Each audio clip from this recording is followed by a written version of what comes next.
2 जनवरी 2025 चंद्राकर परिवार के बड़े बेटे युकेश चंद्राकर अपने भाई को फ़ोन लगाते हैं, मुकेश चंद्राकर को। उनका फ़ोन स्विच ऑफ आता है। अमूमन ऐसा होता है क्योंकि जब वो बस्तर के जंगलों में होते हैं तो या तो नेटवर्क नहीं होता है या फिर वीडियो रिकॉर्ड कर रहे होते हैं, तो उस समय ये फ्लाइट मोड कर लेते हैं। तो इस वजह से युकेश चंद्राकर को लगता है कि इनका स्विच ऑफ फ़ोन आ रहा है इन्हीं कारणों की वजह से। लेकिन ये भी लगता है कि नए साल में छुट्टियां मनाने कहीं दोस्तों के साथ गए होंगे। इनके जर्नलिज्म की वजह से ये बार बार ऐसे ख्याल आता है। लेकिन एक दिन और बीत जाने के बाद जब तनाव और बढ़ने लगता है, परेशानी और चिंता बढ़ने लगता है, तो ये पुलिस कंप्लेंट करते हैं और पुलिस के साथ ये फिर खोज और छानबीन करते हैं और एक फार्म हाउस पे जाते हैं, है ना, जहाँ पे उसका गूगल का जो लोकेशन होता है, लास्ट लोकेशन जो दिखाई देता है कि वो उस फार्म हाउस पे थे।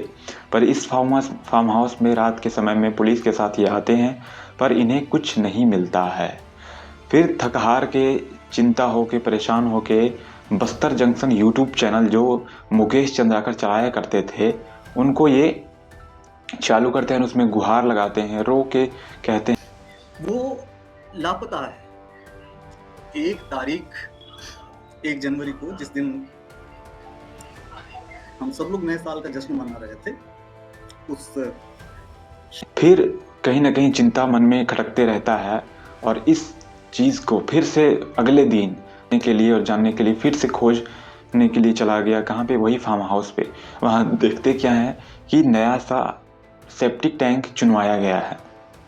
उसमें देखते हैं कि ये नया नया कैसे हो सकता है, तो उस पे वहाँ आशंका बढ़ता है और इस आशंके से वहाँ फिर उसे खुदाया जाता है और वहीं मिलता है मुकेश चंद्राकर का लाश, पानी में फूला हुआ है। ऐसा लाश, ऐसी निर्मम हत्या, इस तरीके से इसके बॉडी को, ये दर्दनाक मौत, ऐसा पहले डॉक्टर बताता है कि अपने 12 साल के करियर में ऐसा चोट नहीं। सर पे 3 चोट, हड्डियों का चूरमा हो जाना, कलेजे को, फेफड़े को 3-4 भाग में डिवाइड कर देना, पैर को काट देना, है ना। इन सब इतनी निर्मम हत्या की गई है। तो आइए समझते हैं इस वीडियो में मुकेश चंद्राकर के जीवन को और कैसे एक सच्चा और नेक, एक खोजी पत्रकार, एक जुनूनी पत्रकार, एक जज्बाती पत्रकार अपने मेहनत, अपने सच दिखाने के वजह से इस डेमोक्रेटिक भारत में मारा गया। इसके परिणाम स्वरूप, इसके वजह से लोग आज पत्रकारिता करने के डरते हैं। कैसे ये पत्रकारिता को अंजाम देते थे, बेबाक जर्नलिज्म का काम करते थे।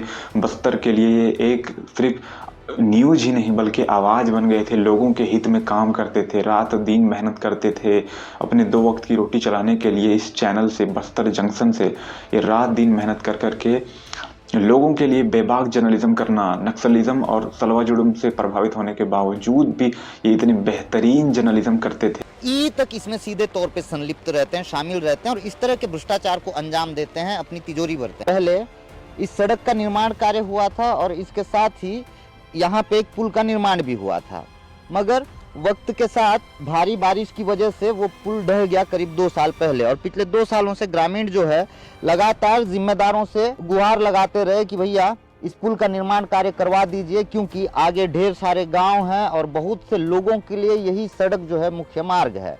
लेकिन जिम्मेदार हमेशा उदासीन रवैया अख्तियार करते। व्यवस्था को सुदृढ़ करने के लिए सरकारें करोड़ों रुपए फूंक रही है, मगर धरातल पे हालात बिल्कुल विपरीत हैं, खराब हैं।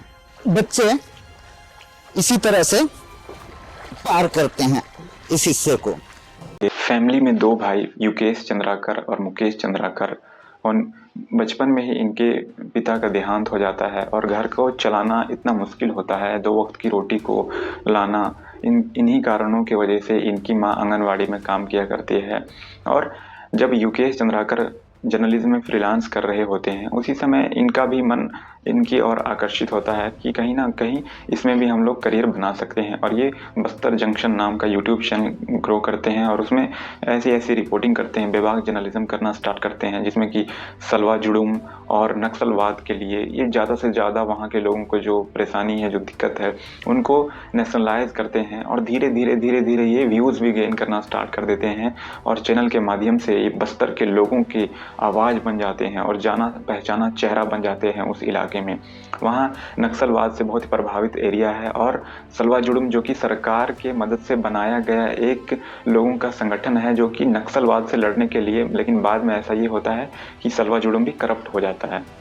जो लोग माओवादियों के साथ बैठते हैं उसे सलवा जुडुम मारते हैं और जो सलवा जुडुम में नहीं आते हैं उसे भी सलवा जुडुम परेशान करते हैं और इस तरीके से वहाँ रहना नेक्स्ट टू इम्पॉसिबल है उस जगह पे।